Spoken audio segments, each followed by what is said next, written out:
Hey everyone, it's Miss M. Today we are going to take a look at a word problem of a composite figure. So let's read the problem first. The center circle of the basketball court has a radius of 3 feet and is painted blue. The rest of the court is stained brown.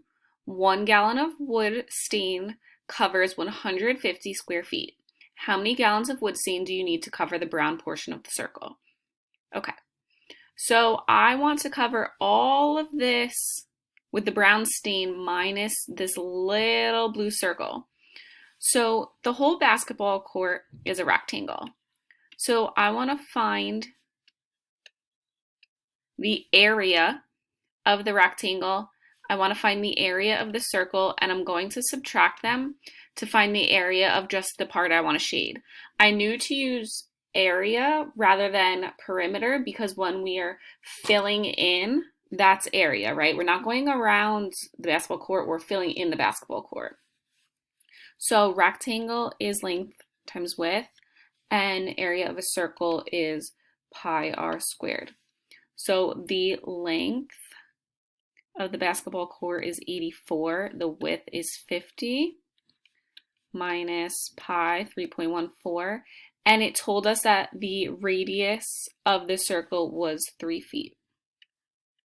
Okay, so we have 84 times 50 is 4,200 minus 3.14 times 3 squared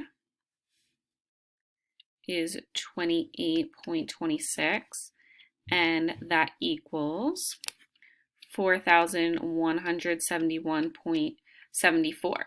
Okay, so that's the area we want to fill. Now let's go back to the problem. 1 gallon of wood stain covers 150 square feet. So we need to know how many gallons we need. So we need to do 4,171.74 divided by 150 to see how many gallons we need in total. So let's see. 4,171.71 divided by 150.